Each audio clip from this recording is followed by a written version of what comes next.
हर हर महादेव। स्वागत है आपका आज की इस वीडियो में। आज हम बात करने वाले हैं आखिरी 3 महीने आप सीजीएल के लिए क्या कर सकते हैं। बहुत से एस्पिरेंट ऐसे हैं जिन्होंने पिछली साल शायद जून जुलाई या अगस्त से ही प्रिपरेशन स्टार्ट कर दी थी। इसके बाद में कुछ एस्पिरेंट ऐसे थे जिन्होंने शायद अक्टूबर नवंबर में स्टार्ट किया हो। कुछ एस्पिरेंट ऐसे हैं जिन्होंने दिसंबर में प्रिपरेशन स्टार्ट की, और फिर कुछ ऐसे थे जिन्होंने जनवरी फरवरी में स्टार्ट किया है। और अभी कुछ एस्पिरेंट ऐसे हैं जिनकी आंखें अभी खुली होंगी और उन्होंने सोचा होगा कि सीजीएल के लिए प्रिपेयर करते हैं और अभी हमारे पास 3 महीने रह गए हैं। तो आप किसी भी मंथ में आपने स्टार्ट किया हो, आज की वीडियो आप सभी के लिए है। अगर आप बिल्कुल ही अभी स्टार्ट करने वाले हैं तो भी आप क्या कर सकते हैं, और अगर आप बहुत पहले से पढ़ रहे हैं और आपने सब कुछ पूरा कर रखा है तो भी आप क्या कर सकते हैं। अगर आप बिल्कुल ही ज़ीरो वाले हैं तो आपको गाइडेंस मिलेगा। अगर आप पहले से स्टार्ट कर चुके हैं और अब आपको क्या करना चाहिए, तो ये जो वीडियो है आपको 15-20 मिनट की वीडियो, ये आपके प्रिपरेशन में और चार चांद लगाएगी और आपको और बेहतर बनाएगी। देखिए, सबसे इम्पोर्टेंट इस वक्त आपके लिए है आपका टाइम, और आपका टाइम, इस टाइम में आप कैसे इफ़ेक्टिवली एफिशिएंटली पढ़ सकते हैं और कैसे अपने उस डिज़ायर्ड जॉब के लिए पहुंच सकते हैं, वो बहुत ज़्यादा इम्पोर्टेंट है। पढ़ते तो सब हैं, मान लीजिए कोई 15 आवर्स पढ़ाई कर रहा है, लेकिन यही नहीं पता है कि करना क्या है, तो कोई सेंस नहीं बनती है। वहीं एक एस्पिरेंट ऐसा है जो सिर्फ 6 घंटे पढ़ता है, लेकिन उसको रोड मैप पता है, उसको सारी चीज़ें पता है। तो आप बताइए एफिशिएंसी या इफ़ेक्टिवनेस किसका ज़्यादा होगा? जो 6 घंटे पढ़ता है उसका ही। अब सबसे पहले आपके लिए इम्पोर्टेंट है कि आपको पता हो कि आपको चलना कहाँ है, कितना चलना है। अगर आपको इस चीज़ का आइडिया लग जाएगा कि आपको कहाँ पहुँचना है, कितना चलना है और आपके पास समय कितना है, तो आप क्या कर सकते हैं, आप अपने हिसाब से स्पीड बढ़ाएंगे, अपने हिसाब से बीच में आराम भी करेंगे, अपने हिसाब से कूद कूद के जाएंगे, अपने हिसाब से दौड़ लगा देंगे, अपने हिसाब से धीरे धीरे चलेंगे।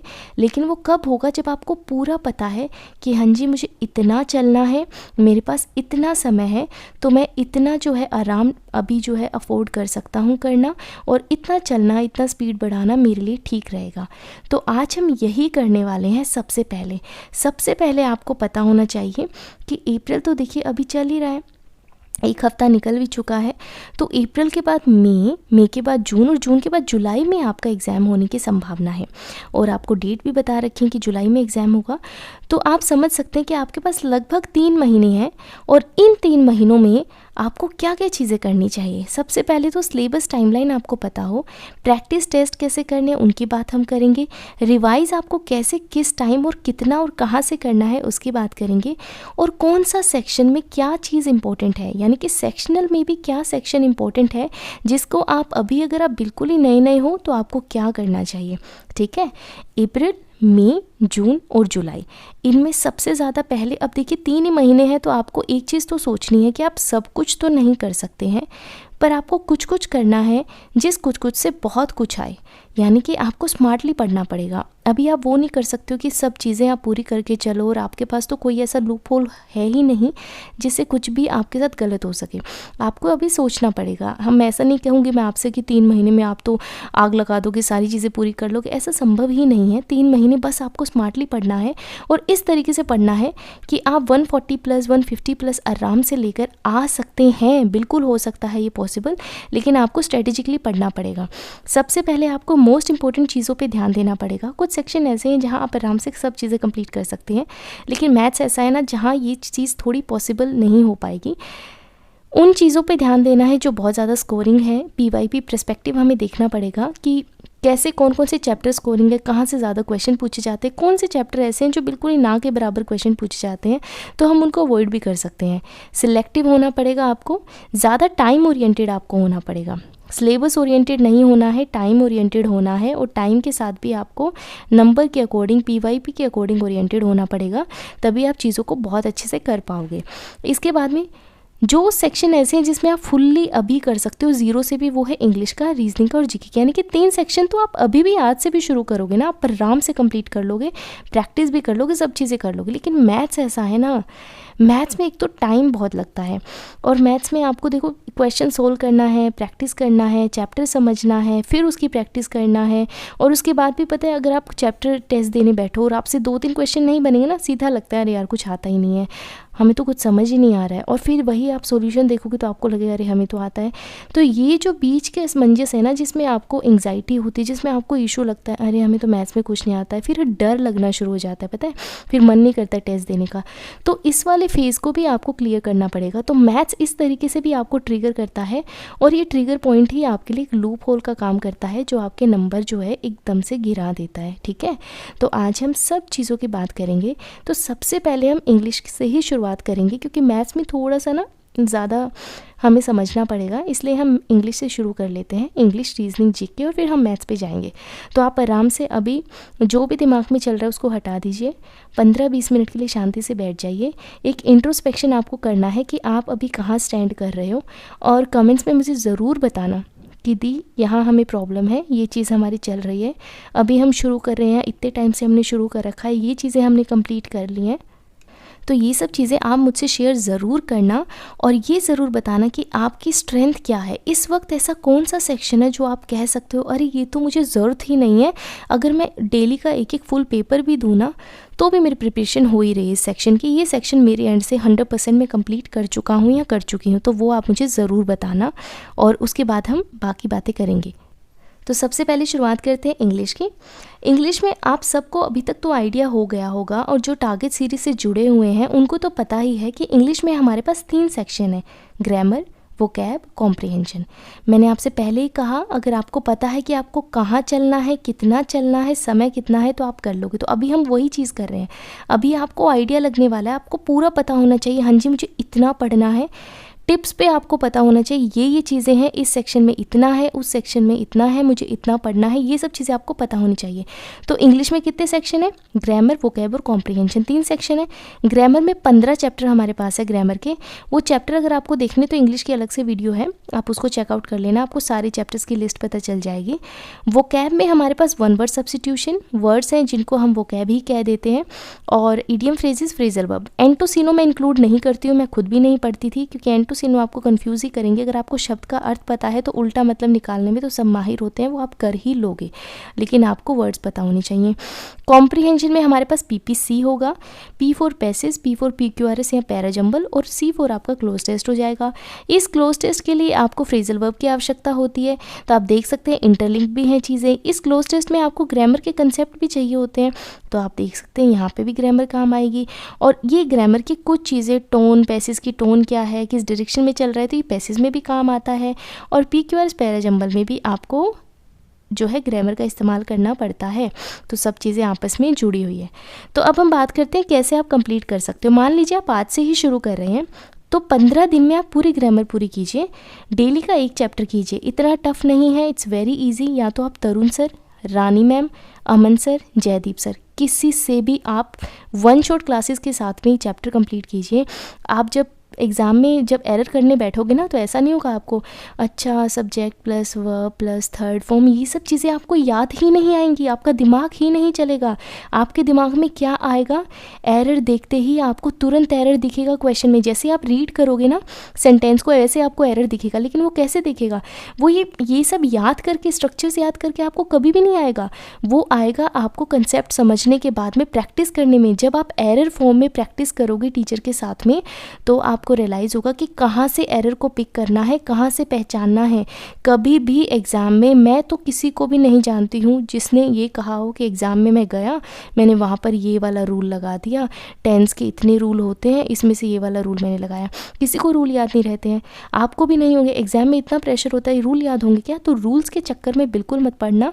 हाँ, लेकिन रूल स्पेसिफिक क्लास होती हैं जिनको एरर फॉर्म में करवाया गया है, वो बहुत हेल्पफुल होते हैं, वो आप कर सकते हो। लेकिन आप रूल्स याद करने बैठ जाओगे, वो बहुत ही गलत बात है, वो मैं आपको बिल्कुल सजेस्ट नहीं करूँगी, वो मत करना। टीचर के साथ में 1 शॉट क्लास करना। फिर मान लीजिए जैसे तरुण सर ने ना 100+ एरर करके करवा रखा है, हर चैप्टर का एडजेक्टिव है तो उसके 100+ एरर हैं। रानी मैम ने ऐसे 50 एरर्स करवा रखे हैं। तो जब आप एरर देखोगे टीचर के साथ में, और फिर टीचर आपको एरर पिक करके कंसेप्ट समझाएगा, वो बहुत इफेक्टिव होता है। तो वो आपको करना है, यानी कि डेली चैप्टर करना, फिर 50 या 100 एरर करके कंसेप्ट को समझने की कोशिश करना। तो ये चीज़ आपको करनी है। 15 दिन में आप आराम से ग्रामर कंप्लीट कर सकते हो। आपको समझ में आ गया क्या करना है आपको? 15 दिन में आपकी ग्रामर कंप्लीट हो जाएगी। इसके बाद में आएगा आपका 7 डेज़ कॉम्प्रीहेंशन। 7 दिन में कॉम्प्रीहेंशन आराम से हो जाएगा। थोड़ा सा आपको कंसेप्ट ही समझना है, बाकी तो हम मिक्स प्रैक्टिस करते रहेंगे, सेक्शनल प्रैक्टिस है तो उन सब चीज़ों में कवर हो जाएगा। 7 दिन आपके लिए बहुत है। पैसेज के सारे कंसेप्ट समझ लो, PQRS के समझ लो, जो क्लासेस डली हैं, वन शॉट क्लासेस डली हैं, तरुण सर की हैं, रानी मैम, अमन सर, इन सब की आपकी कोई भी टीचर इनमें से देख लो, सब बढ़िया पढ़ाते हैं, तो आप यहाँ से समझ लेना। 7 डेज़ में कॉम्प्रीहेंशन हो गया और एग्ज़ाम के एक हफ्ते पहले तक वोकैब तो आपको डेली ही करना है। सेट बना कर रखो कि हाँ भाई 30 वोकैब, 10 वन वर्ड सब्स्टिट्यूशन या 20 वन वर्ड सब्स्टिट्यूशन, 20 ये, 10 फ्रेजल वर्ब, इस तरीके से सेट बनाओ और आपको एक हफ्ते पहले तक इसको करते रहना है। और कौन सी करनी है? 2018 के बाद वाली, 2018 के बाद वाली CPO, CHSL, CGL, MTA, GD, इन सब में जो पूछी गई है ना आपकी बुक में होंगी। आप में से बहुत बच्चे ब्लैक बुक यूज़ करते हो, वहाँ पे होंगी, तो वहाँ से आपको इसको करते रहना है। इसके अलावा कुछ मत करना। ये मत कहना कि दीदी वोकैब में हमारे गलत हो जाते हैं। देखो वोकैब में अगर आपका गलत हो रहा है इतना पढ़ने के बाद, तो आप सोचो बहुत बच्चों का गलत हो रहा है, उस चीज़ की टेंशन मत लो। वोकैब के लिए कभी रोना मत रो कि अरे वोकैब में हमारा गलत हो गया। वोकैब के 2 क्वेश्चन के लिए आप बाकी चीज़ों को क्यों इग्नोर कर रहे हो और क्यों इस चीज़ की एंग्जाइटी और स्ट्रेस ले रहे हो? ठीक है भाई, 2 क्वेश्चन नहीं हो रहे तो नहीं हो रहे, बात खत्म। आप पढ़कर चलो इतना, इसके बाद का और बिल्कुल क्वेश्चन आएगा, बिल्कुल कर पाओगे, आराम से एलिमिनेट कर पाओगे, बिल्कुल अटेम्प्ट कर पाओगे। लेकिन अगर नहीं हो रहा है तो उस चीज़ को एक नेगेटिव पॉइंट मत बनाओ। आप सोचकर चलो मुझसे नहीं हुआ तो नहीं हुआ, किसी से भी आपकी इतनी अच्छी प्रिपरेशन होनी चाहिए। और वो हो सकती है, आराम से हो सकती है। मैं कभी नहीं रोती थी वोकैब का क्वेश्चन गलत हुआ तो, हाँ ठीक है भाई हो गया गलत, मुझे पता है, मैं पढ़ रही हूँ, मैं प्रिपेयर कर रही हूँ, मैं रिवाइज कर रही हूँ, दैट्स ऑल आई नो। और एग्जाम में ऐसा नहीं कि कहीं से उठा के खोद के आपके लिए वोकैब रखेंगे, नहीं करेंगे। और अगर ऐसा करेंगे भी तो बहुत अच्छी बात है, फिर तो खुश हो जाओ, क्योंकि 99.999% बच्चों ने तो वो वोकैब किया ही नहीं होगा। एक आधे ने कर दिया होगा तो ठीक है भाई, हमें क्या मतलब उससे, हमें तो अपनी चीज़ से मतलब होना चाहिए। तो आप इस तरीके की अप्रोच रखना। 1 महीने में, अब देखो कितना टाइम हुआ यहाँ पे, 1 महीना हो गया। अगर आप सब चीज़ों को ऐड करोगे तो 1 महीने में 22 दिन के अंदर आपका इंग्लिश कंप्लीट हो जाएगा। और उसके बाद में वोकैब आपका डेली चल रहा है। तो 0 भी हो तो कैसे करना है, और ऑलरेडी कर चुके हैं तो एक रिवीजन की ट्रिक मैंने आपको बता दी है। रिवीजन आप इस तरीके से कर सकते हो। इंग्लिश की बात हो गई, अब बात करते हैं रीजनिंग की। रीजनिंग में हमारे पास 3 सेक्शन हैं, वर्बल, नॉन वर्बल और एनालिटिकल। ये थोड़ा नया ऐड हुआ था, जो क्लस्टर ऑफ हमारे स्टेटमेंट चैप्टर्स है ना, वो वाला। तो लगभग 22 चैप्टर हमारे पास है इसके अंदर। मैं 1000 बार आपको बता चुकी हूँ 22 चैप्टर हैं। इस पे मल्टीपल वीडियोस मैं आपके लिए अपलोड कर चुकी हूँ। तो इनमें से कुछ चैप्टर ऐसे हैं जिनको 2-3 दिन लगते हैं, बाकी सब 1-1 दिन में चैप्टर कंप्लीट हो जाएंगे। कौन से चैप्टर है जिनको 2-3 दिन लगेंगे? सिटिंग अरेंजमेंट हो गया, एनालिटिकल क्लस्टर चैप्टर्स हो गए, जिसमें आपका स्टेटमेंट एक्शन, स्टेटमेंट अजम्पशन और ये सारे रहेंगे ना, कोर्स ऑफ एक्शन वाले, तो ये सब इसमें आ जाएंगे। कैलेंडर और क्लॉक, देखो इनसे क्वेश्चन यूजुअली नहीं पूछा जाता है, तो ये आप थोड़ा डोरमेट में डाल सकते हो। हाँ भाई ठीक है, स्लीपी मोड में इन चैप्टर्स को हम लेकर जा रहे हैं, बाद में जब सब कंप्लीट हो जाएगा, हमें लगा समय है तो फिर हम कंप्लीट कर लेंगे, तब तक इनको हम लास्ट के लिए छोड़ देंगे। तो इन चैप्टर में भी थोड़े कंसेप्ट ज़्यादा रहते हैं तो समय लगता है।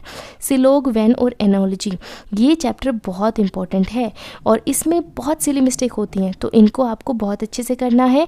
और फिर नंबर सीरीज़ और ये सीरीज़ वाले जो है ना, इनमें जितनी प्रैक्टिस करो उतनी कम है। अगर आपको हिट कर गया एकदम से देखते ही तो आप कर जाओगे, वरना तो आप टाइम वेस्ट करोगे इन क्वेश्चन में। तो इनको 2-3 दिन लग जाते हैं आपको चीज़ें समझने में, तो इनमें लगेंगे, बाकी सब 1-1 दिन में हो जाएगा। 30 दिन के अंदर इन 22 चैप्टर को आप आराम से कंप्लीट कर सकते हो। सब चीज़ें आपकी बहुत अच्छे से कंप्लीट हो जाएंगी। अब कौन कौन से टीचर से आप कंप्लीट कर सकते हो? E1 पे कमल सर हैं, इन्होंने तो वन शॉट में आपको इतने अच्छे से चैप्टर एक्सप्लेन कर रखे हैं, और मैं बहुत बार टारगेट सीरीज़ में आपको क्लासेस भी सजेस्ट करती हूँ, तो आप इसको करिए। राहुल मिश्रा सर ने बता रखा है, और विक्रमजीत सर हैं, पीयूष सर हैं, आप इनसे जो है आराम से सारे टॉपिक कंप्लीट कर सकते हैं। यूट्यूब पे फ्री में मिल जाएंगे। और टारगेट सीरीज़ में तो मैं आपको बहुत अच्छी अच्छी वीडियो सजेस्ट करती हूँ, जहाँ से पूरा सिलेबस आप आराम से कंप्लीट कर सकते हो। और रीजनिंग में ऐसा है ना, बस आपको एक बार कंसेप्ट समझना है, उसके बाद में तो जितनी आप प्रैक्टिस करोगे ना, उतना ही आप बहुत अच्छा करोगे। जब मैं प्रैक्टिस करती थी 10,000 प्लस क्वेश्चंस मैंने प्रैक्टिस किए थे, पता है, रीजनिंग के। डेली मैं रीजनिंग का प्रैक्टिस करती थी। उस टाइम पे मैं अड्डा 24/7 का इस्तेमाल करती थी। उस पर डेली क्विज़ में दिया करती थी कि हाँ, वो मेरे लिए था कि डेली की 5-6 क्विज़ आती थी उनकी, मैथ्स, इंग्लिश और इनकी, तो 10 क्वेश्चन 15 क्वेश्चन मैं करती रहती थी। आप क्या कर सकते हो, आप डेली के 30 क्वेश्चन मिक्स में PYST लगाओ ना। टेक्स्ट बुक पे मैं आपको बोलती हूँ PYST करो। अभी हम रिवीजन मोड में है तो हम PYST करते हैं। 25 क्वेश्चन वाला सेक्शनल टेस्ट, 2-2 25 क्वेश्चन वाले दे दिए, पूरी चैप्टर की मिक्स प्रैक्टिस हो जाएगी। तो इस तरीके से आपको चलना है।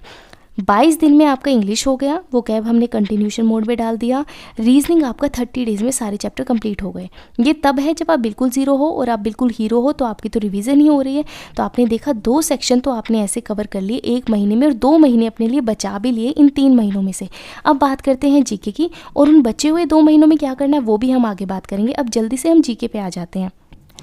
देखो जीके में हमारे पास 3 सेक्शन है, स्टैटिक है, करंट अफेयर है, और फिर स्टैटिक के वो टॉपिक्स हैं जो बहुत ज़्यादा इंपॉर्टेंट है और बार बार क्वेश्चन पूछे जाते हैं। टारगेट सीरीज़ में अभी बहुत से एस्पिरेंट ऐसे हैं जो मुझे मेल करते हैं और जिनके नंबर जो हैं अभी 35 प्लस 40 प्लस जो है जीके में आ रहे हैं, 42 आ रहे हैं, 43 ऐसे नंबर आ रहे हैं। तो आप समझ सकते हैं कि इतने नंबर आना, और हमने इतने टारगेट कंप्लीट किए, हमने रिवाइज़ किया है, अभी हमारी फिर से रिवीजन चल रही है, तो ये बहुत ही एक्सेप्शनल चीज़ है। बाकी 3 सेक्शन में बच्चे काउंट करते हैं कि हमारे 40 प्लस आ जाएं, कि हम 120 की एवरेज पकड़ लें। अब सोचो किसी के जीके में इतने आ रहे हैं और वो इस एवरेज को पकड़े हुए, तो आप देख रहे हो कहाँ नंबर पहुँच रहे हैं। तो जीके भी हमारे लिए बहुत इंपॉर्टेंट है, और जब से ये मेंस का पार्ट भी बनी है तब से तो और भी ज़्यादा इंपॉर्टेंट हो गई है। तो जीके में हमारे पास स्टैटिक है, करंट अफेयर और इंपॉर्टेंट स्टैटिक टॉपिक्स हैं। स्टैटिक में क्या है हमारे पास, मैंने उसी ऑर्डर में लिखा हुआ है जैसे जैसे इंपॉर्टेंस कम होता जाता है, ठीक है। History, polity, geography, economics, bio chemistry और फिजिक्स। बायो केमिस्ट्री फिजिक्स ऐसे हैं साइंस वाले टॉपिक जिनसे बहुत कम क्वेश्चंस आते हैं, कभी कभी होता भर भर के लाद देते हैं, लेकिन इनसे यूजुअली बहुत ही कम क्वेश्चन आते हैं। आपके हिस्ट्री, पॉलिटी, ज्योग्राफी से बहुत क्वेश्चन आते हैं, इकोनॉमिक्स से भी एक आधा क्वेश्चन ठीक ठाक आ जाता है। तो हिस्ट्री में 1 सप्ताह आप दीजिए, पॉलिटी में 1 सप्ताह, ज्योग्राफी में भी ऐसे ही करो, इकोनॉमिक्स में 3 दिन, बायोलॉजी में 3 दिन, केमिस्ट्री और फिजिक्स में 2 दिन। अब जिन जिन में आपको 7 दिन लगेगा उसमें 7 दिन में आपको परमार एसएससी की 1 शॉट क्लास भी करनी होगी, और मेन बुक से रीडिंग कर लेना। मेन बुक मेरी बुक है जिससे मैंने पढ़ाई की थी, 6-7 बार मैंने इसको रिवाइज़ किया था, बहुत प्यारी बुक, और मैंने फ्री में आप सबके लिए टेलीग्राम पर डाल रखी है। हम उस सेक्शन के हिसाब से भी है और एक फुल फॉर्मेट में भी आपके लिए डली हुई, तो वहाँ से आप इस बुक को आराम से डाउनलोड करके पढ़ लीजिए, फ्री में है, बहुत प्यारी बुक है, बहुत ज़्यादा हेल्प होगी आपकी। एक एक चीज़ इतनी अच्छी अच्छी एक्सप्लेन कर रखी है, और 40 पेज 50 पेज में पूरा हिस्ट्री कंप्लीट है, सिमिलरली पॉलिटी कंप्लीट है, चैप्टर वाइज कंप्लीट करवा रखा है। और आपको क्या चाहिए, तो आपको मेन बुक भी पढ़ना है और परमार एसएससी की 1 शॉट क्लास करनी है। हिस्ट्री, पॉलिटी, ज्योग्राफी इस तरीके से इनको कंप्लीट करना, इसी सीक्वेंस में कंप्लीट करना। और आपको कितने दिन लग जाएंगे यहाँ पर, जो 3 से 2 दिन वाली क्लास जो है ना, जिसमें मैंने बोला उसमें सिर्फ आपको 1 शॉट क्लास करनी है, तो यहाँ पर आपको 1 महीना लगेगा, लेकिन 1 महीने में आपका स्टैटिक बहुत अच्छे से प्रिपेयर हो जाएगा। ज़्यादा आपको ऐसा नहीं करना है कि और जीके पे ही बैठ जाओ आप जाकर, ना, बाकी सेक्शन का भी ध्यान रखना। जीके को बस साथ के साथ चला के रखना कि 2 घंटे पढ़ लिया, 1.5 घंटे पढ़ लिया, इस तरीके से आपको लेकर चलना है, और आप आराम से कंप्लीट कर लोगे, ज़्यादा आपको समय लगेगा ही नहीं। बस माइंडफुल होकर करना, एकदम रट्टा लगाने की कोशिश मत करना, क्योंकि वो काम आपको नहीं आएगा। जब आप आराम से शांत मन से दिमाग लगाकर समझ कर पढ़ते हो, तो देखो ऑप्शन आते हैं एग्ज़ाम में, तो आप आराम से पिक कर लोगे राइट ऑप्शन को। लेकिन आप रटने में लग जाओगे तो अपने आप ही कंफ्यूज जाओगे, तो रटने वाली चीज़ बिल्कुल मत करना। करंट अफेयर में क्या करना है, जुलाई 2024 से लेके अप्रैल 2025 तक जो है आपको करना है जलजला से। या तो आप PDF से कर लो या वीडियो से कर लो। जलजला जो है राहुल मिश्रा सर का है, राहुल मिश्रा सर से आप करिए, RMS से करिए, आप इसको कंप्लीट करिए। और मैं टारगेट सीरीज़ में यही सजेस्ट करती हूँ, बहुत प्यारी है। करंट, उस करंट से जुड़ा हुआ स्टैटिक, अगर आप स्टेट पीसेस वगैरह भी दे रहे हैं तो भी आपके लिए बहुत हेल्पफुल हो जाएगी ये क्लास, तो आप इसको ज़रूर करें। तो 10 जलजले हो जाते हैं हमारे, और एक जलजला को 2 दिन में आप कंप्लीट करने की कोशिश करना, 20 दिन में आपके जलजले हो जाएंगे। और फिर रह जाएगा जनवरी से जुलाई 2024, जून 2024 का करंट, उसको आप कैसे करेंगे, 1 लाइनर फॉर्म में करना है, वो आप 3 दिन में निपटा देना। 23 दिन में आपका करंट अफेयर बहुत अच्छे से प्रिपेयर हो जाएगा, और उस करंट से जुड़ा हुआ स्टैटिक भी आपको समझ में आ जाएगा। इस बात का ध्यान रखना कि आप आराम से अच्छे से इन सब चीज़ों को कंप्लीट कर रहे हैं। और एक अच्छा होगा अगर आप वीडियो देख के करें तो शॉर्ट फॉर्म में अपनी नोटबुक में नोट डाउन कर लें, ताकि रिवाइज़ करते हुए अपनी नोटबुक की सहायता लें, क्योंकि अपनी राइटिंग और अपने हाथ से लिखी हुई चीज़ें बहुत अच्छे से समझ में आती हैं और दिमाग में रिटेन भी करती हैं। अब बात करते हैं इंपॉर्टेंट स्टैटिक टॉपिक की, उनको आप 7 दिन में पूरा कर सकते हो। वो इंपॉर्टेंट स्टैटिक टॉपिक है कौन से, आप मुझे कमेंट्स में बताना कि दीदी हमें बताओ। ऑलरेडी एक वीडियो तो अपलोडेड, आप सर्च करके देख सकते हो, लेकिन आपको चाहिए कि दीदी अभी करंट सोर्सेज अपडेट करके हमें बताओ, तो आप मुझे कमेंट्स में बताना, मैं आपको ज़रूर बताऊँगी। मेंशन कर देना कि दीदी हमें बता दीजिए। I will tell you. अब देखो ये हो गया पूरा आपका रोड मैप हो गया है। 1 महीने में हमने स्टैटिक कर लिया। पहले 2 महीने में क्या हुआ, 1 महीने में तो स्टैटिक हुआ, दूसरे महीने में हम साथ के साथ प्रैक्टिस भी करेंगे, PYPs भी करेंगे, 23 दिन में करंट भी करेंगे और 7 दिन में हम इंपॉर्टेंट स्टैटिक टॉपिक भी कर लेंगे। सेकेंड मंथ में हमारा ये हो जाएगा, ठीक है। अब इसके बाद में क्या करना है, आगे जो आपका 3rd मंथ आएगा उसमें 7 दिन में आप स्टैटिक पूरा रिवाइज कर लेना। 7 सेक्शन है, एक सेक्शन 1 शॉट क्लास देखना, आराम से रिवाइज कर लेना सुनते सुनते। 3rd डे 3 डेज़ आपको करंट अपनी नोट्स या फिर जो मैंने आपको बोला नोटबुक बनाया 1 लाइनर से रिवाइज कर देना। 4 दिन में इंपॉर्टेंट स्टैटिक टॉपिक्स को आप रिवाइज कर लेना, यानी कि 15 दिन में आपका काम हो गया यहाँ पे। बाकी के जो 15 दिन है उसमें आप PYP से प्रैक्टिस करते रहोगे, फुल फ्रीबी से पेपर देंगे, साथ के साथ में हम पेपर दे रहे होंगे तो वहाँ से भी आपको प्रैक्टिस हो रही होगी। तो इस तरीके से 3 महीने के अंदर आपका GK एकदम टन हो जाएगा और आप जो है बहुत खुश होंगे और आपके नंबर भी बहुत बढ़िया आ जाएंगे। GK में सब चीज़ें समझ में आ गई। अब चलते हैं हम सबसे ज़्यादा इम्पोर्टेंट और मैमोथ सेक्शन पे, जो कि हमारा है मैथ्स का। मैथ्स में हमारे पास 2 सेक्शन है, अर्थमेटिक और एडवांस। अर्थमेटिक में हमारे पास कौन से चैप्टर हैं, percentage, ratio proportion, profit loss and discount, mixture allegation, SICI, time and work, pipe and system, time speed and distance, boat and stream, average, LCM HCF, number system, power search and indices, simplification and data interpretation. सब chapter को आप 1-1 दिन में निपटा सकते हो। Number system में 3 दिन लग जाएंगे, टाइम स्पीड डिस्टेंस में 2 दिन लग जाएंगे, प्रॉफिट लॉस एंड डिस्काउंट में भी आपको 2 दिन लग जाएंगे। यानी कि 20 दिन में आप अर्थमेटिक अच्छे से रिवाइज कर सकते हो। और अगर आप बिल्कुल ही ज़ीरो वाले हो कि दीदी हमारी तो आंखें अभी खुली कि हमें SSC भी देना है, अब हम क्या करें, तो देखो आप सिर्फ पहले अर्थमेटिक पे फोकस करना कि आप अर्थमेटिक पूरा करो। जैसे आपका अर्थमेटिक पूरा हो फिर आप एडवांस पे शिफ्ट करना, और एडवांस में पहले 2D 3D ज्योमेट्री और ये सिर्फ ये चैप्टर करने की कोशिश करना, क्योंकि इनसे क्वेश्चन आता है। आप हफ्ते भर में ये चैप्टर भी कंप्लीट कर लोगे। अब एडवांस में क्या क्या चैप्टर होते हैं, trigonometry, height and distance geometry, mensuration, 2D 3D, coordinate geometry. इस पे मैंने स्टार बना दिए क्योंकि इससे क्वेश्चन पूछे नहीं जाते, कुछ सिलेबस से बाहर भी हो गया है, तो इस पे मैंने स्टार बनाए हैं, मेंशन ज़रूर कर दिया मैंने इसको। अलजेब्रा, और नए चैप्टर कौन से ऐड हुए थे, प्रोबेबिलिटी एंड स्टैटिस्टिक। खैर ये मेंस के पर्सपेक्टिव से इंपॉर्टेंट है, Tier 1 के लिए तो उतना इंपॉर्टेंट हमारे लिए नहीं है। तो आप इस तरीके से देख सकते हैं। हमारे पास पूरा सिलेबस कितना हो गया, ये सब हो गया, 20 चैप्टर हमारे पास हो गए इनके। हमने 150 डेज़ की टारगेट सीरीज स्टार्ट की थी और अभी 150 डेज़ कंप्लीट होने वाले हैं, और इन 150 डेज़ में भी हम मैथ्स का सिलेबस कंप्लीट नहीं कर पाए हैं। खैर वो इसलिए भी क्योंकि हमने बहुत आराम से कंप्लीट किया है, लेकिन आप समझ सकते हैं कि मैथ्स के सिलेबस को कंप्लीट करने में समय लगता है। ऐसा नहीं है कि थ्योरी है एक बार पढ़ लिया, आप प्रैक्टिस भी करेंगे, कंसेप्ट भी समझेंगे, अलग अलग तरीके से कौन कौन से आपके पास ट्रिक हैं, ये सब चीज़ें भी आप जानेंगे, खुद से अपना क्वेश्चन सोल्व करेंगे, बुक से क्वेश्चन सोल्व करेंगे, तो समय लगता है। मैथ्स में आपको समय लगेगा। अगर ऑलरेडी सिलेबस है तो मैंने आपको बता दिया 20 दिन यहाँ लग जाएंगे और 15 दिन के अंदर आप पूरा ये कंप्लीट कर लोगे। और 15 दिन में नहीं भी करना चाहते तो अगला पूरा महीना ले लो, आराम से इस चीज़ को कंप्लीट करो। मैथ्स को आराम से समय दो, आप कोई ज़रूरत नहीं है मैथ्स में भागा दौड़ी करने की। बाकी 3 सेक्शन में हो गया ना, अब 3 सेक्शन में आप थोड़ी कंजूसी कर सकते हो क्योंकि आपने वहाँ पर तो अच्छे से कंप्लीट कर लिया है। अब मैथ्स को समय दो। तो ये चीज़ें आपको पता चल गई कि मैथ्स में सिलेबस क्या है, कितने दिन में हम क्या कंप्लीट कर सकते हैं। अब हम बात करते हैं कि महीने के हिसाब से क्या करना है। अभी एक इंट्रोस्पेक्शन आपको जो अब तक हो जाना चाहिए था वो ये कि मैंने कितना कर रखा है, कितना रहता है, मुझे और क्या करने की ज़रूरत है, क्या इतना सफिशेंट है, क्या दीदी जो बता रही हैं उस टाइमलाइन पे, उस रोड मैप पे मैं लाई करता हूँ। ये इंट्रोस्पेक्शन आपको अभी तक हो जाना चाहिए था। अगर नहीं हुआ है तो अभी भी थोड़ा टाइम है, करो आप इस चीज़ को, ठीक है। पहले मंथ में क्या होगा, हमारा 3 महीने की स्ट्रैटेजी है ना। इंग्लिश का सिलेबस हम पूरा कंप्लीट कर लेंगे, रीजनिंग भी हमारा कंप्लीट हो जाएगा, जीके में हमारा स्टैटिक वाला पोर्शन कंप्लीट हो जाएगा और मैथ्स में अर्थमेटिक कंप्लीट हो जाएगा। पहले महीने में तो आपने ये सब चीज़ें कर ली, एकदम रैपिड मोड में आके आपने सारी चीज़ें रिवाइज कर ली। दूसरे महीने में क्या होगा, इंग्लिश रीजनिंग की सिर्फ प्रैक्टिस करोगे आप सेक्शनल से, और जहाँ आपको डाउट आएगा वहाँ आप जाकर तुरंत चैप्टर वाइज या जो भी डाउट है उसको सॉल्व कर लोगे। मैथ्स में आप एडवांस करना शुरू कर दोगे और अर्थमेटिक डेली आधा घंटा करके आप रिवाइज करना है और टाइम के साथ में आपको प्रैक्टिस करनी है विद टाइम।